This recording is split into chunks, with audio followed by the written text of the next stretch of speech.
أما بعد فقد قال الله تعالى في القرآن العليم وفي الفرقان المجيد فأعوذ بالله من الشيطان الرجيم بفضل بسم الله الرحمن الرحيم قال الله تعالى في القرآن العظيم شهر رمضان الذي أنزل فيه القرآن هدى للناس وبينات من الهدى والفرقان فمن شهد منكم الشهر فليصمه صدق الله العلي العليم. وقال نبينا صلى الله عليه وسلم إذا كان النبي صلى الله عليه وسلم إذا دخل رجبا قال اللهم بارك لنا في رجب وشعبان وبلغنا رمضان أو كما قال عليه الصلاة والسلام. அளவற்ற அருளாளனும் நிகரற்ற அன்புடையவனுமாகிய ஏக இறைவன் எல்லாம் வல்ல அல்லாஹுவின் திருநாமத்தை போற்றி புகழ்ந்தவனாகவும், மேலும் சாந்தியும் சமாதானமும் நம்முடைய கண்மணி நாயகம் ரசூலே கரீம் ஸல்லல்லாஹு அலைஹி வஸல்லம் அன்னவர்கள் மீதும், அன்னாரின் குடும்பத்தார்கள் மீதும், அன்னாரின் அடிச்சுவற்றை அப்படியே பின்பற்றி வாழ்ந்து வந்த உத்தம சத்திய சஹாபாக்கள், தாபீன்கள், தபா தாபீன்கள், குறிப்பாக இங்கு அமர்ந்து நல்லுபதேசங்களை செவிமடுத்து கேட்டுக்கொண்டிருக்கக்கூடிய நம் அனைவரின் மீதும் அல்லாஹுவின் சாந்தியும் சமாதானமும் என்றென்றும் குறையின்றி நின்று நிலவட்டுமாக. ஆமீன். கண்ணியமிக்க அல்லாஹுவின் நல்லடியார்களே, அல்லாஹு தஆலாவுடைய மிகப்பெரிய கிருபையால் ரஜப மாதத்தினுடைய 2வது வாரத்திலே இங்கே நாம் அமர்ந்திருக்கின்றோம். ஏறக்குறைய இன்னும் 50 தினங்களில் ரமலானை நாம் அடைவதற்காக வேண்டி காத்து கொண்டிருக்கின்றோம்.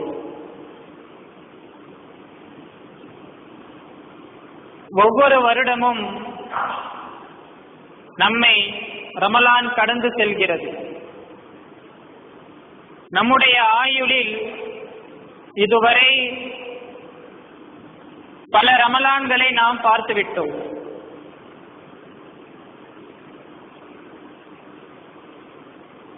அல்லாஹு தஆலா ரமலானின் மூலமாக,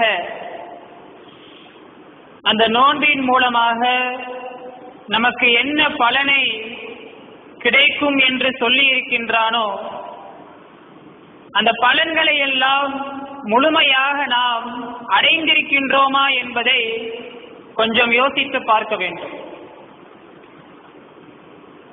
ரமலானின் மூலமாக அந்த மாதத்திலே நாம் வைக்கக்கூடிய 30 நோன்பின் மூலமாக பலவிதமான நன்மைகளை அல்லாஹு தஆலா அதிலே மறைத்து வைத்திருந்தாலும், குர்ஆனிலே வெளிப்படையாக அல்லாஹு தஆலா சொல்லக்கூடிய பலன் என்னவென்று பார்த்தால், லஅல்லகும் தத்தகூன், நீங்கள் அந்த நோன்பை வைப்பதின் மூலமாக இறையச்சமுடைய மக்களாக நீங்கள் ஆகலாம், நீங்கள் ஆகக்கூடும் என்று அல்லாஹு தஆலா சொல்கின்றார். கொஞ்சம் நாம் யோசித்து பார்க்க வேண்டும். நம்முடைய ஆயுளில் இத்துணை ரமலான்களை நாம் கடந்து வந்திருக்கின்றோம். ஆனால் ஒரே ஒரு ரமலானுடைய நோன்பிலாவது, ஒரே ஒரு வருடத்தினுடைய ரமலானுடைய அந்த மாதம் கடந்த பிறகு அல்லாஹ் சொல்லக்கூடிய அந்த பலன், தக்வா என்கிற அந்த இறையச்சம் நம்முடைய உள்ளத்திலே வந்திருக்கிறதா என்பதை கொஞ்சம் நாம் யோசித்து பார்க்க வேண்டும். ஏனென்றால் பலன் தராத, பிரயோஜனம் இல்லாத எந்த ஒரு காரியத்தையுமே நாம் செய்ய மாட்டோம் என்பது நம்முடைய மனசாட்சிக்கு தெரியும். ஒரு வியாபாரமாக இருக்கட்டும், அல்லது ஒரு தோட்டத்தை ஏலத்திற்கு குத்தகைக்கு எடுக்கக்கூடிய அந்த நிலையாக இருக்கட்டும், ஒரு கடையை நடத்தக்கூடிய நிகழ்வாக இருக்கட்டும், ஒரு மனிதன் அவன் செய்யக்கூடிய வியாபாரம் அனைத்து காரியங்களிலும் அதில் ஏதாவது பலன் கிடைக்காதா என்பதை பார்ப்பான். ஒரு கடையை திறந்து விட்டோம், ஒரு மாதத்திற்கு பிறகு நாம் எடுத்து பார்ப்போம், ஒரு மாதமாக இந்த கடையின் மூலமாக நமக்கு என்ன லாபம் கிடைத்தது, எவ்வளவு லாபமா நஷ்டமா, நாம் எவ்வளவு செலவு செய்தோம், நமக்கு எவ்வளவு லாபம் கிடைத்தது, இன்னும் அதிக லாபத்திற்கு இன்னும் நாம் என்ன செய்ய வேண்டும். ஒரு மாத காலத்திற்கு பிறகு அந்த கடையின் மீது உண்டான ஒரு கவலையோடு அதை பற்றி நாம் சிந்திப்போம், யோசிப்போம், அடுத்த கட்ட முயற்சிகளிலே நாம் இறங்குவோம். ஒரு ரமலானுடைய நோன்பு முடிந்த பிறகு அல்லாஹ் சொல்லக்கூடிய இந்த தக்வா என்பது நம்முடைய வாழ்க்கையில் வந்துவிட்டதா என்பதை கொஞ்சம் நாம் யோசித்து பார்க்க வேண்டும். ஏனென்றால் இன்றைக்கு ரமலானுடைய அந்த மாதம் முடிந்ததோ இல்லையோ, பெருநாளுடைய ஈதுல் ஃபித்ருடைய அந்த பெருநாளுடைய தொழுகையோடு நம்முடைய தக்வாவும் இன்றைக்கு முடிந்து போகிறது. அன்றைய தினத்தினுடைய லொஹருடைய தொழுகைக்கு கூட நம்மால் முழுமையாக பெருநாள் தொழுகையில் கலந்து கொண்டது போல கலந்து கொள்ள முடியவில்லை. அதனுடைய ஆரம்பம் கொஞ்சம் இடையில், அதனுடைய கடைசியில் பெருநாள். இப்படி அந்த ரமலானை ஒரு பெயரளவில் பயன்படுத்தக்கூடிய ஒரு சமூகமாக இன்றைக்கு நாம் மாறி வருகிறோம் என்பதை இந்த சந்தர்ப்பத்திலே நாம் கொஞ்சம் சிந்தித்து பார்க்க வேண்டும். பலன் தராத காரியத்தை ஏன் நாம் செய்ய வேண்டும்? சாதாரண ஒரு உலக வாழ்க்கையில் கூட பிரயோஜனம் இல்லாத எதையுமே நாம் செய்ய மாட்டோம். ஒரு மரத்தை, ஒரு தோப்பை குத்தகைக்கு எடுக்கும் பொழுது அது சரியாக காய்க்கவே காய்க்காது என்று தெரிந்தால், அதிலே அதிகமான விளைச்சலே கிடையாது என்பதை உணர்ந்த பிறகு அதை போய் நாம் ஏலத்திற்கோ குத்தகைக்கோ எடுக்கப் போவதில்லை. ஏனென்றால் ஒரு பெயரளவில் கூட அதனை நாம் கண்டுகொள்ள மாட்டோம். சாதாரண ஒரு உலக விஷயத்தில் ஒரு பணத்திற்கே இவ்வளவு முக்கியத்துவம் கொடுத்து அதை அடைந்து கொள்ள இவ்வளவு ஆர்வமும் அக்கறையும் செலுத்தும் பொழுது, நிரந்தரமாக நாளை மறுமையில் அல்லாஹுடைய பொருத்தத்தை வாங்கி தரக்கூடிய இந்த ரமலானுடைய நோன்பின் மூலமாக நாம் அடைந்து கொள்ளக்கூடிய நன்மைகளுக்கான அந்த விஷயத்தில் ஏன் நாம் இவ்வளவு பொடுபோக்காக இருக்க வேண்டும் என்பதை கொஞ்சம் நாம் யோசித்து பார்க்க வேண்டும். அதிலும் இந்த வருஷம் ஒரு வித்தியாசமான, ஒரு புதுவித அனுபவமாக, ஒரு புதுவிதமான சோதனையோடு இந்த ரமலானை அல்லாஹு தஆலா நமக்கு தந்திருக்கின்றார். ஒரு பக்கம் விளைச்சலுடைய நேரம், கோடையினுடைய இந்த நேரம் நம்முடைய பகுதியை பொறுத்தவரை விளைச்சலுடைய நேரம். இன்னொரு புறம் கடுமையான வெப்பம் இருக்கும் என்று கூறப்படக்கூடிய ஒரு நேரம். இனி வரக்கூடிய காலங்களில், அநேகமாக நோன்புடைய அந்த காலங்களில் கடுமையாக வெப்பம் நிலவும் என்கிற ஒரு நிலை. இன்னொரு புறம் அல்லாஹுடைய கடமை. இப்படி மூன்று விதமான சோதனைகளோடு இந்த வருட ரமலானை நாம் அடையவிருக்கின்றோம். இதிலே எதற்கு நாம் அதிக முக்கியத்துவம் கொடுத்து எதனை நாம் பெற்றுக்கொள்ள போகிறோம் என்பதுதான் இன்றைக்கு நமக்கு முன்னால் இருக்கக்கூடிய கேள்வி. விளைச்சல், எனக்கு அது போதும் என்று விளைச்சலை தேடி செல்ல போகிறோமா, அல்லது வெயில் அதிகமாக இருக்கிறது என்னால் தாங்க முடியாது என்று நோன்பை விட்டுவிடப் போகிறோமா, அல்லது எனக்கு இது தேவையில்லை, வெயிலாக இருந்தால் என்ன, எவ்வளவு விளைச்சலாக இருந்தால் என்ன, நோன்பை என்னால் விட முடியாது என்று நோன்பு வைக்கப் போகிறோமா என்பதை கொஞ்சம் நாம் யோசித்து பார்க்க வேண்டும். கண்ணியமிக்க அல்லாஹுவின் நல்லடியார்களே,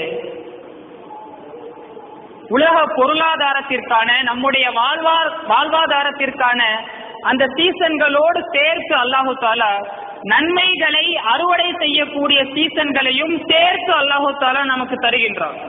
என்னுடைய அடியான் இதிலே எதற்கு அதிக முக்கியத்துவம் தருகிறான் என்பதை பார்ப்பதற்காக வேண்டி ஒரு சீசன் உள்ள ஒரு நேரத்தில் ரமலானுடைய நோன்பும் நமக்கு வருகிறது. இப்பொழுது நமக்கு முன்னால் இருக்கக்கூடிய சோதனை என்னவென்று சொன்னால், இதிலே எதனை நாம் தேர்ந்தெடுத்துக் கொள்ளப் போகிறோம்? நோன்பையா அல்லது நம்முடைய அறுவடைக்கு முக்கியத்துவம் கொடுத்து நம்முடைய அறுவடையில் முழு கவனம் செலுத்தப் போகிறோம்? இதற்கு ஷரியத் ஒரு மிக தெளிவான ஒரு தீர்வை நமக்கு தருகிறது.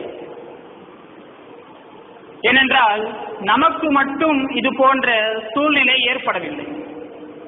அன்றைக்கு சஹாபாக்களுக்கும் இதே போன்ற சூழ்நிலை அன்றைக்கும் ஏற்பட்டது. இன்றைக்கு நம்மால் இந்த வெயிலை கூட தாக்கு பிடிக்க முடியாமல் பல வழிகளிலே இன்றைக்கு நாம் திணறிக் கொண்டிருக்கிறோம். ஆனால் இதைவிட அரபு உலக அந்த பாலைவனத்தினுடைய வெயில் இதைவிட கடுமையானது. சஹாபாக்கள் பத்ருடைய யுத்தம் வருகிறது, கடுமையான கோடையினுடைய வெயிலுடைய நேரம் அது. சரியாக ரமலானுடைய பிறை 2 மதீனாவில் இருந்து அவர்கள் பத்ருடைய அந்த இடத்தை நோக்கி புறப்படுகிறார்கள். நன்றாக இந்த வரலாற்று நிகழ்ச்சியை நாம் கவனிக்க வேண்டும். ரமலானுடைய மாதம், கடுமையான வெயிலுடைய நேரம், அதே போல அறுவடையுடைய தினமும் கூட, அறுவடையுடைய காலம். இப்பொழுது சஹாபாக்கள் எதை தேர்ந்தெடுத்தார்கள் என்பதை இங்கே நாம் யோசிக்க வேண்டும். 2 கடமைகளுக்குத்தான் அங்கே முக்கியத்துவம் கொடுத்தார்கள். அறுவடை, அதை பார்த்துக் கொள்ளலாம். இப்பொழுது நமக்கு முதல் தேவை இஸ்லாத்திற்காக வேண்டி உயிர் தியாகம் செய்யக்கூடிய போருக்கு செல்ல வேண்டும். அதுதான் நம்முடைய முதல் கடமை. எனவே போருக்கு முக்கியத்துவம் கொடுத்து பிறை, ரமலானுடைய பிறை 2வது நோன்பிலே மதீனாவை விட்டு அவர்கள் கிளம்புகிறார்கள். சரியாக பிறை 17, ரமலானுடைய நோன்பு 17 பத்ருடைய அந்த போர் நடக்கிறது. பிறை ஒரு 25, 26 வாக்கிலே மீண்டும் மதீனாவிற்கு திரும்ப வருகிறார்கள். பிறை 2 26 வரை கிட்டத்தட்ட ஒரு 26, 24 நோன்புகள் முழுவதுமாக அவர்களுக்கு போரிலேயே, பிரயாணத்திலேயே, அதுவும் குறிப்பாக கடுமையான வெயிலுக்கு மத்தியில் சஹாபாக்கள் அன்றைக்கு சந்திக்கிறார். எங்களுக்கு அல்லாஹ்வுடைய கடமைதான் முக்கியம். நாளை எங்களுடைய மறு உலக வாழ்க்கைக்கு, நிரந்தர வாழ்க்கைக்கு தேவை எங்களுக்கு அல்லாஹ்வுடைய கட்டளை, கடமைதான். பொருளாதாரம் எங்களுக்கு பெரிதல்ல என்கிற அடிப்படையில் நோன்பிற்கும் போருக்கும் முக்கியத்துவம் கொடுத்து அன்றைக்கு சஹாபாக்கள் நமக்கெல்லாம் ஒரு மிகப்பெரிய ஒரு முன்மாதிரியாக வாழ்ந்து சென்றிருக்கின்றார்கள். இன்றைக்கும் நமக்கும் அதே போல ஒரு சோதனை. அவர்களுக்கு இருக்கக்கூடிய அந்த அளவிற்கெல்லாம் அல்லாஹு தஆலா நமக்கு ஒரு சோதனையை தரவில்லை. இங்கு இருக்கக்கூடிய நாம் இப்பொழுது அரபு உலகத்தில் அடிக்கக்கூடிய அந்த வெயிலிலே நாம் சென்றிருந்தோம் என்று சொன்னால் நம்முடைய உதடுகள் எல்லாம் வெடித்துவிடும், நம்முடைய கால் பாதங்கள் எல்லாம் வெடித்துவிடும். அந்த அளவிற்கு கடுமையான உஷ்ணமாக இருக்கக்கூடிய அந்த அரபு உலகத்தில் வாழ்ந்த சஹாபாக்கள் கூட வெயில் உஷ்ணத்தை கண்டு அவர்கள் பயப்படவில்லை. காய்த்து குலுங்கக்கூடிய அந்த பேரித்த குலைகளை பார்த்து அவர்கள் ஆசைப்படவில்லை. அல்லாஹ்வுடைய கட்டளைக்கு முக்கியத்துவம் கொடுத்து அன்றைக்கு போரிலே கலந்து கொண்டார்கள். கண்ணியமிக்க அல்லாஹ்வின் நல்லடியார்களே, பணத்திற்கான அந்த சீசன்களை எப்படி நாம் பயன்படுத்திக் கொள்கிறோமோ அது தவறல்ல. இது ஒரு அறுவடையினுடைய அல்லாஹ் நமக்கு வழங்கியிருக்கக்கூடிய ஒரு மிகப்பெரிய ஒரு நியமத், நம்முடைய வாழ்வாதாரத்திற்கான ஒரு நியமத். அதற்காக வேண்டி அல்லாஹ்வுடைய கட்டளையை புறக்கணித்து விட்டு எங்களுக்கு வாழ்வாதாரம் மட்டுமே போதும் என்று செல்வதுதான் இங்கே நாம் தவறாக புரிந்து வைத்திருக்கக்கூடிய செய்தி என்பதை நாம் புரிந்து கொள்ள வேண்டும். பணத்திற்கான சீசன்களை நல்ல முறையிலே நாம் பயன்படுத்திக் கொள்கிறோம், அது தவறல்ல. அதே நேரத்தில் நன்மைகளை அறுவடை செய்யக்கூடிய ஒரு சீசனும் நம்மை நோக்கி வந்து கொண்டிருக்கிறது. ஏறக்குறைய இன்னும் 50 தினங்களில் ரமலானுடைய நோன்பு நம்மிடத்திலே வர இருக்கிறது. இந்த ரமலானுடைய நோன்பிற்காக என்ன முன் தயாரிப்பு நாம் செய்து கொண்டிருக்கிறோம் என்பதை கொஞ்சம் யோசித்து பார்க்க வேண்டும். ரமலானுடைய நோன்புக்கு போய் என்ன முன் தயாரிப்பு செய்ய முடியும்? இது என்ன வியாபாரமா, இல்ல கடையா, ஏதாவது முதலீடு போடணுமா? இப்படி எந்த ஒரு விஷயமும் இல்லையே. ஏன் ரமலானுடைய நோன்புக்கு என்ன முக்கியத்துவம், என்ன முன் தயாரிப்பு செய்ய போகிறோம்? நோன்பு வந்தால் நோக்க போகிறோம், முடிந்தால் விட போகிறோம், அவ்வளவுதானே. இதற்கு எதற்கு ஒரு முன் தயாரிப்பு என்ற ஒரு கேள்வி நம்முடைய மனதிலே வரும். உண்மை நிலவரம் என்னவென்று சொன்னால், ரமலானுக்காக வேண்டி எந்த ஒரு முன் தயாரிப்புமே நாம் செய்யாமல் வரும்போது நோன்பு வைப்பதும் முடிந்ததும் விட்டு விடுவதும் தான் இன்றைக்கு நம்மிடத்திலே அல்லாஹ் சொல்லக்கூடிய அந்த நோன்பின் மூலமாக நமக்கு கிடைக்கக்கூடிய தக்வா கிடைக்காமல் போவதற்கு முக்கிய காரணமே ரமலானுக்கு முன்பாக நம்மிடத்திலே ஒரு முன் தயாரிப்பு இல்லை. சாதாரண ஒரு கடையுடைய விஷயமாக இருக்கட்டும், ஒரு மாதத்திற்கு முன்பாக விளம்பரத்திற்காக வேண்டி நோட்டீஸ் அடிப்போம், அதை விளம்பரப்படுத்துவோம், என்ன செய்யலாம் என்று பொருளாதார ரீதியாக நேரத்தை செலவு செய்து பல விதங்களிலே கவனம் செலுத்தி ஒரு மாத காலத்திற்கு முன்பாகவே அதை எப்படி செய்யலாம் என்கிற ஒரு பெரிய ஒரு திட்டத்தோடு அந்த செயலை நாம் செய்வோம். இவ்வளவு சிரமப்படக்கூடிய, சாதாரண அழிந்து போகக்கூடிய, போகும் பொழுது நாம் எடுத்து செல்ல முடியாத இந்த ஒரு பணத்துடைய விஷயத்திலே இவ்வளவு முன் தயாரிப்பு செய்யும் பொழுது நமக்கு நிரந்தரமே நம்முடைய நன்மைகள் தான். அப்படிப்பட்ட நன்மைகளை கொள்ளையடிக்கக்கூடிய, ஒன்றிற்கு 70 மடங்கு நன்மைகளை அதிகப்படுத்தி தரக்கூடிய ரமலானுடைய மாதத்தை எப்படி பயன்படுத்தலாம், இந்த ரமலானிலே என்ன செய்யலாம் என்கிற ஒரு சரியான ஒரு திட்டமிடுதல் நம்மிடத்திலே இருக்க வேண்டும். நபி ஸல்லல்லாஹு அலைஹி வஸல்லம் அவர்களும் சஹாபாக்களும் 2 மாதங்களுக்கு முன்பாகவே ரமலானுடைய அந்த நோன்புக்காக வேண்டி துஆ செய்ய ஆரம்பித்து விடுவார்கள்.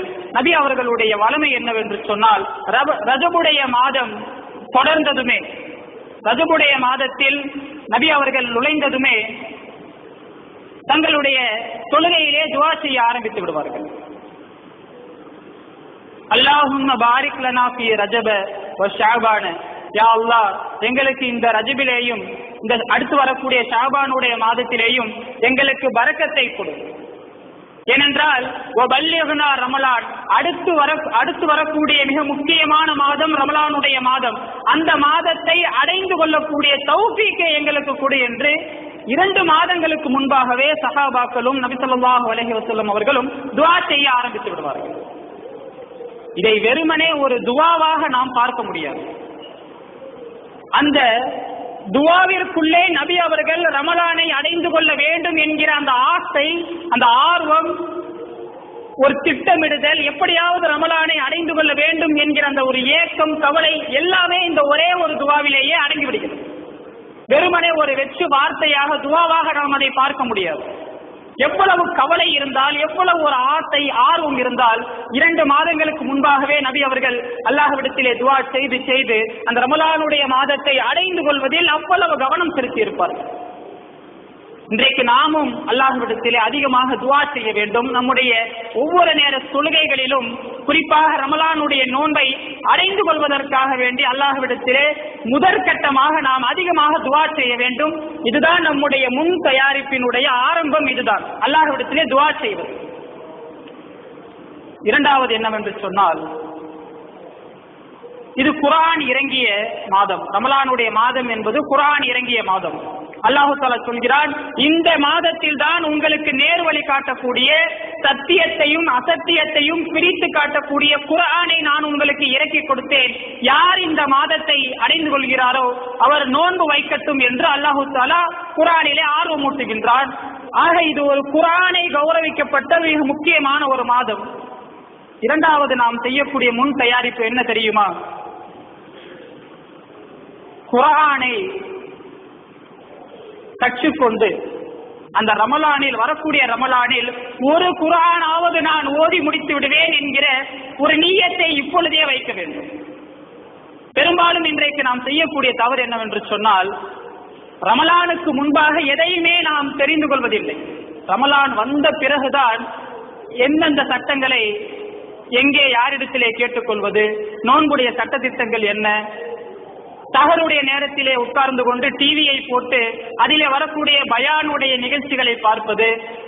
ரமலான் என்பது அமல்கள் செய்யக்கூடிய மாதம். ஆனால் நாம் என்ன செய்கிறோம்? ரமலான் வந்த பிறகுதான் என்ன அமல் செய்வது, எப்படி செய்வது என்பதையே கற்றுக்கொள்கிறோம். பயிரிடக்கூடிய காலம் அல்ல, அது அறுவடை செய்யக்கூடிய காலம் என்பதை நாம் புரிந்து கொள்ள வேண்டும். நன்மைகளை அறுவடை செய்யக்கூடிய காலம். அந்த நேரத்தில் போய் குர்ஆனை கற்றுக்கொள்வது, குர்ஆனை எடுத்து பார்ப்பது, ஓத தெரியாமல் முழிப்பது, ஏதாவது சட்டங்களை விஷயங்களை பயான் மூலமாக கேட்டு தெரிந்து கொள்வது, சஹருடைய முக்கியமான நேரத்தில் துஆ அங்கீகரிக்கப்படக்கூடிய அல்லாஹுக்கு பிடித்தமான நேரத்தில் டிவியை போட்டு வைத்துக் கொண்டு மார்க்க சட்டங்களை தெரிந்து கொள்வது, இதுவெல்லாம் இன்றைக்கு இந்த உம்மத்திலே நடக்கக்கூடிய மிக படுமோசமான காரியங்கள். ரமலானை முழுமையாக நாம் எப்படி பயன்படுத்த வேண்டும் என்கிற ஒரு முனைப்பு நம்முடைய உள்ளத்தில் இப்பொழுதே வர வேண்டும். அடுத்தபடியாக, ஏனென்றால் சிறிய சிறிய சூறாக்களை எல்லாம் நாம் மனனம் செய்து வைத்திருப்போம், அதையெல்லாம் மறந்திருப்போம். அதை இப்பொழுதே எடுத்து அந்த சூறாக்களை எடுத்து ஓதி பார்த்து சரி செய்து கொள்ள வேண்டும். துஆக்களை மனப்பாடம் செய்து வைத்திருப்போம், அந்த துஆக்கள் மறந்திருக்கும், அதை இப்பொழுதே எடுத்து ஓதி பார்த்து அதை நினைவுபடுத்திக் கொள்ள வேண்டும்.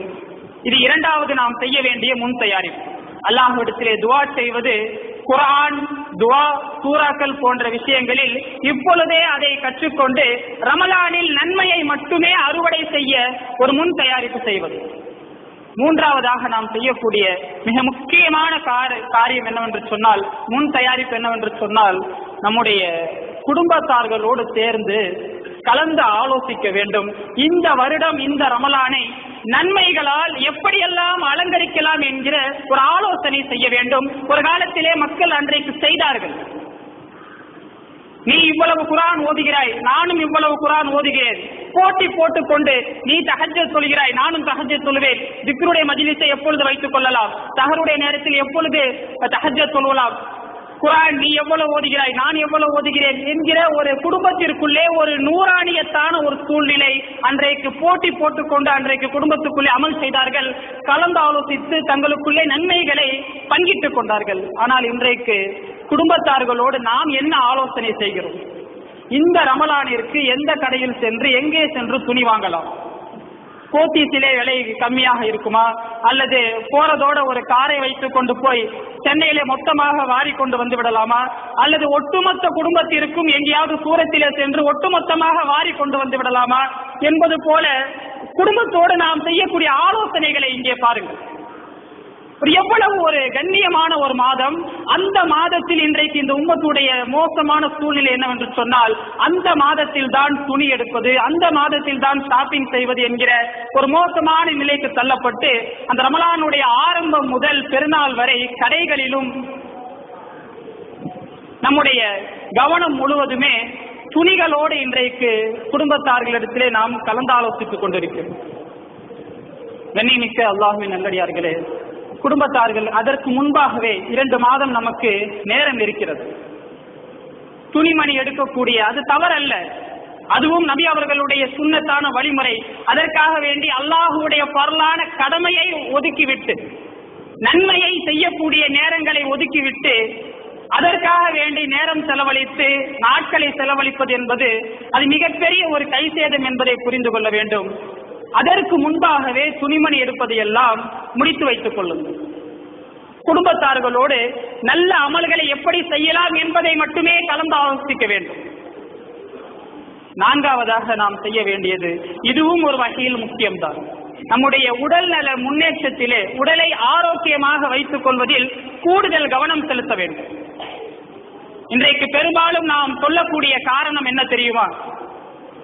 ரமலானுக்கு முன்பாகவே இரவு பகலாக மாறி மாறி வேலை செய்து அந்த லோடு வந்தது, இந்த லோடு வந்தது, இங்கே என்னால் அவ்வளவு நேரம், இப்படியே நம்முடைய வியாபார சிந்தனையில் பலவிதமான அதிகமான உடல் உழைப்பில் ஈடுபட்டு நம்முடைய உடலுடைய பலவீனத்தை நாமே இன்றைக்கு கெடுத்துக் கொள்கிறோம், உடலுடைய பலத்தை நாமே கெடுத்துக் கொள்கிறோம். கடைசியில் நோன்பு வந்ததும் என்னால முடியல, 1 மாதம் 2 மாதம் ஃபுல்லா கண்ணு முழிச்சு வேலை பார்த்தது, உடம்பு வலி, என்னால முடியல.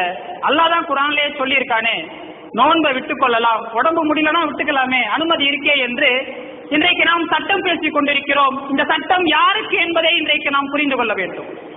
2 மாதத்திற்கு முன்பாகவே நோன்பு வருவதை எண்ணி எண்ணி ஒரு முன் தயாரிப்பு செய்து அதன் மீது ஒரு ஆசை வைத்து அதற்காக வேண்டி கவலைப்பட்டு அல்லாஹ்விடத்திலே துஆ செய்து தங்களுடைய உடல் நலத்தை கவனமாக பார்த்து கொண்டு கடைசி நேரத்தில் நோன்புடைய நேரத்தில் உடம்பு முடியாமல் போகும் பொழுதுதான் அல்லாஹ் சொல்லக்கூடிய அந்த சலுகை அவருக்கு கிடைக்கும். இவரே எந்த ஒரு ஆசையும் இல்லாமல் வீணாக உடம்பை போட்டு பணம் என்ற உடம்பை போட்டு கெடுத்துக் கொண்டு கடைசியில் நோன்பு வந்ததும் அல்லாஹ் எனக்கு சலுகை கொடுத்திருக்கிறான் என்று சொல்வது எவ்வளவு பெரிய மானக்கேடு என்பதை நாம் இங்கே யோசித்து பார்க்க வேண்டும். உடல் நல ஆரோக்கியமாக வைத்துக் கொள்வதில் கூடுதல் கவனம் செலுத்த வேண்டும். ஒரு 2 மாதங்களுக்கு நம்முடைய வேலைகளை லேசாக ஆக்கிக் கொண்டு அந்த ரமலானுடைய நோன்பிலே ஒரு நோன்பை விடுவதற்கு கூட நாம் எந்த காரணமும் சொல்லக்கூடாது. அந்த அளவிற்கு முன்பாகவே நம்முடைய உடல் நல ஆரோக்கியத்தை நாம் பாதுகாத்துக் கொள்ள வேண்டும். அடுத்ததாக 5வதாக நம்முடைய சிறு சிறு பாவங்கள் எல்லாம் நம்முடைய வாழ்க்கையிலே கலந்திருக்கும். வீண் பேச்சுகள் அதிகமாக பேசக்கூடிய பழக்கம் இருக்கும். தொட்டதுக்கெல்லாம் கோபப்படக்கூடிய அந்த ஒரு பழக்கம் இருக்கும். நபி அவர்கள் சொல்கிறார்கள், உங்களிலே ஒருவர் நோன்பு வைத்திருக்கும் பொழுது பலா எருஃபுஸ் வலா யஸ்ஹப், வீண் பேச்சு குழப்பம் விளைவிக்கக்கூடிய பேச்சுகளை எல்லாம் பேச வேண்டாம். யாராவது உங்களிடத்திலே வம்பிழுத்தாலும் இன்னி சாயிமுன், நான் நோன்பாளி என்று சொல்லுங்கள் என்று நபி அவர்கள் சொல்கிறார்கள். நன்றாக கவனிக்க வேண்டும். நோன்பு வந்த பிறகு நம்மால் வீண் பேச்சு பேசாமல் இருக்க முடியாது. யாராவது வம்பிழுத்தாலும் பதிலுக்கு நாமும் வம்பிழுக்காமல் இருக்க முடியாது. அதற்கு முன்பாகவே நம்முடைய பேச்சுக்களை குறைத்துக் கொள்ள வேண்டும். நம்முடைய பொறுமையை அதிகரித்துக் கொள்ள வேண்டும். கோபத்தை குறைத்துக் கொள்ள வேண்டும். இதுவெல்லாம் இந்த 2 மாதங்களிலே நாம் ஒரு முன் தயாரிப்பு செய்து சரியான ஒரு திட்டமிடுதலை நாம் போட்டுவிட்டோம் என்று சொன்னால் வரக்கூடிய ரமலானை நம்மால் முழுமையாக அல்லாஹ் சொல்லக்கூடிய அந்த தக்வாவை அடைந்து கொள்ளக்கூடிய அளவிற்கு நம்மால் ரமலானுடைய நோன்பை அடைந்து கொள்ள முடியும். ஏனென்று சொன்னால் மிக முக்கியமாக இப்பொழுதே நாம் புலம்ப ஆரம்பித்திருக்கிறோம். அதுக்குள்ள ரமலானா இப்பதான முடிந்தது, என்னால இப்பவே உடம்பு முடியல, இப்பவே அல்சர் வயிறு வலிக்குது, பிபி ஒரு பக்கம், சுகர் ஒரு பக்கம், கொலஸ்ட்ரால் ஒரு பக்கம், நின்றாலே என்னால் ரொம்ப நேரம் நிக்க முடியல, மயக்கம் அதிகமா வருது, பசி அதிகமா எடுத்துட்டு இருக்கு. இப்பவே நாம அந்த நோன்புக்காக வேண்டி இப்பொழுதே காரணங்கள் சொல்ல ஆரம்பித்து விட்டோம். நம்முடைய நிய்யத் உறுதியாக இருக்க வேண்டும். இந்த வருடம் ரமலானுடைய 30 நோன்புகளையும் நான் முழுமையாக வைப்பேன். ஒரு தராவீஹ் விடாமல் முழுமையாக நான் கலந்து கொள்வேன். என்னுடைய குடும்பத்தார்களையும் அமல் செய்ய வைப்பேன். ஒரு குர்ஆனை நான் ஓதி முடிப்பேன். 5 நேரம் தக்பீர் தஹ்ரீமாவோடு தொழுகையிலே நான் கலந்து கொள்வேன் என்கிற ஒரு உயர்ந்த ஒரு நிய்யத்தை நாம் வைக்க வேண்டும். இந்த நிய்யத்திற்கான கூலியை அல்லாஹு தஆலா நமக்கு தரவிருக்கின்றார். ஆனால் நாம் என்ன செய்கிறோம்? இப்பொழுதே புலம்ப ஆரம்பித்து விடுகிறோம். என்னால் இப்பவே முடியல, போன வருஷம் பேசாம போன வருஷம் பண்ண மாதிரி ஆரம்பத்துல ஒரு 2 நோன்பு, இடையில 2வது 10ல ஒரு 2 நோன்பு, 3வது 10ல ஒற்றைப்படை இரவுல, கடைசியில 27க்கு அப்புறம் ஒரு 3 நோன்பு, அந்த மாதிரி வச்சாலே போதும். வேற என்னால என்ன பண்ண முடியும்? கண்ணியமிக்க அல்லாஹ்வின் நல்லடியார்களே, இது போன்ற நிலைகளை எல்லாம் தவிர்த்து கொண்டு இப்பொழுதிலிருந்தே அல்லாஹ்விடத்திலே துஆ செய்து நம்முடைய உடல் ஆரோக்கியத்திலே கூடுதல் கவனம் செலுத்தி நம்முடைய சிறு சிறு பாவங்களிலே இருக்கக்கூடிய அந்த விஷயங்களை குறைத்துக் கொண்டு அல்லாஹ் சொல்வது போல நல்ல விதமாக ரமலானுடைய நோன்பை வரக்கூடிய ரமலானுடைய நோன்பை நாம் பயன்படுத்தக்கூடிய தௌஃபீக்கை அல்லாஹ் தஆலா நம் அனைவருக்கும் தந்தருள் புரிவானாக. வாக்ரதாவானா அல்ஹம்துலில்லாஹி ரப்பில் ஆலமீன். அஸ்ஸலாமு அலைக்கும் வரஹ்மத்துல்லாஹி.